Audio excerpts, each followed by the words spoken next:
আপনার ওয়াকফ বিল কে বাতিল করবে বলুন তো?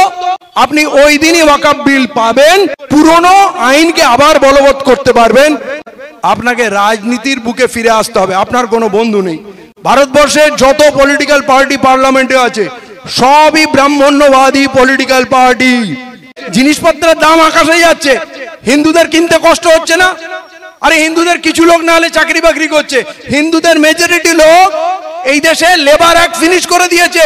তারা কারখানায় গিয়ে 14 ঘন্টা কাজ করছে 250-300 টাকার জন্য। 250-300 টাকার জন্য সেই টাকায় তার সংসার চলে না, তার বউকেও কারখানায় পাঠাচ্ছে।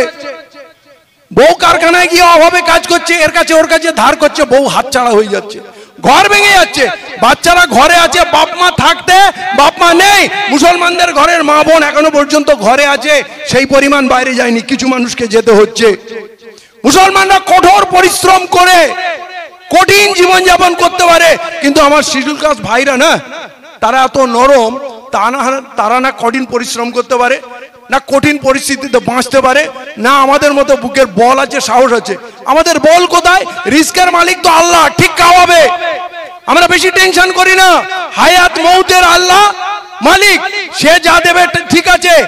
আমার জীবনের মালিক আল্লাহ। তাহলে আমরা অনেকটা ক্ষেত্রে কঠিন পরিস্থিতি আল্লাহর ভরসায় পার করে দিই, কিন্তু বাকি সমাজের লোকরা না ভেবে ভেবে মরে যাচ্ছে।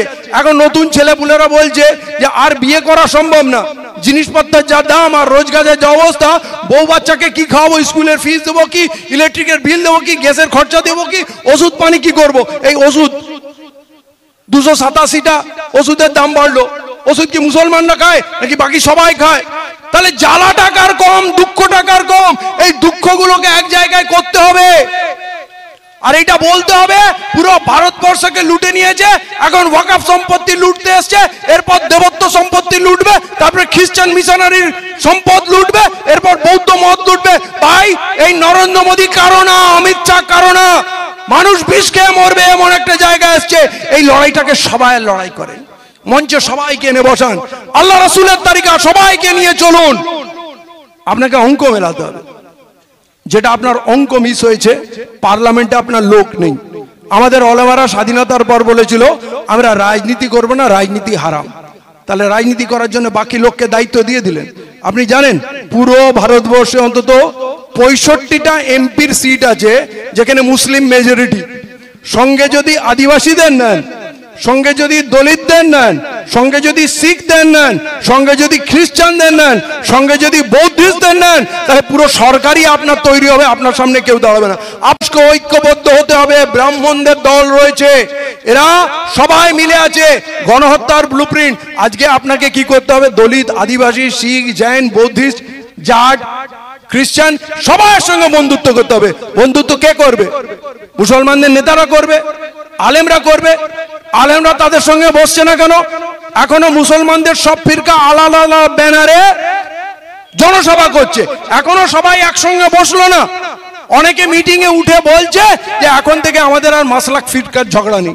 একদম মিথ্যা কথা। এই মঞ্চে বসে কথা বলে, পাড়ায় গিয়ে বলবে এর পিছনে নামাজ হবে না, ওর পিছনে এই হবে না, ওই হবে না। আমি বলছি আল্লাহ দিন একটা, আল্লাহ রাসূল একটা, আল্লাহর কোরআন একটা। আমরা যদি পাক্কা মোমেন হই, তাহলে যে মুসলমানকে ভাঙার কথা বলবে গিয়ে পায়ে পড়ে যাবেন, বলবে হুজুর আর আমাদের লড়াবেন না, আপনার যা খরচা পানি লাগবে আমরা দেব, আপনার যা পয়সা লাগবে গাড়ি ভাড়া খাওয়া দাওয়া সব দেব, দয়া করে মুসলমানদের আর দেওবন্দি, বারেলি, আইলে হাদিস, ওই ফুরফুরা এইসব করে আর লড়াবেন না। অন্য সম্প্রদায়ের মানুষ আদিবাসীদের মধ্যে দ্বীনের দাওয়াত দিয়ে তাদেরকে খ্রিস্টান করে দিল, আর আমরা ঘরে দেওবন্দি বারণী করে মেরে আমরা নিজেদের মধ্যে শেষ হয়ে গেলাম। আমাদের চোখ খোলার প্রয়োজন আছে কিনা? হুজুরদের পায়ে পড়ে যাবেন, হুজুরদের তো কিছু বলতে পারি না, হুজুরদের পায়ে পড়ে যাবেন যে এইবারে আমাদের মাফ করে দেন, এইবারে আমাদের রেহাই দেন, আমরা ভাই ভাই অনেক লড়েছি আর আমাদের লড়াবেন না। এটা করতে হবে, তা না হলে কিন্তু আমরা বাঁচবো না। যদি আমরা ঘরে লড়াই করি, ঘরে বিবাদ করি, আপনি বলেন তো, আজ আমি ভাঙড়ের মানুষকে স্যালুট করি, রেসপেক্ট করি। আপনাদের একটা ইতিহাস আছে, বিপ্লবের ইতিহাস আছে। আপনারা এখন নিজেদের পছন্দের ভালোবাসার একটা এমএলএ করেছেন, সারা দুনিয়া একদিকে, আপনারা একদিকে। একসময় আপনারা হাসানুজ্জামানকেও জিতিয়েছেন। আপনাদের একটা বৈপ্লবিক ইতিহাস আছে, চরিত্র আছে, যেটা পুরো বাংলার আপনাদের কাছে শেখা উচিত। আমার নেতা আমার কথা শুনবে, আমার কথায় উঠবে, আমার কথায় বসবে। আজ বিধানসভায় 44টা মুসলিম এমএলএ আছে, আমাদের বিপদ হলে কথা বলার লোক নেই। এমন 44টা কেন, 84টা হলেই বা লাভ কি?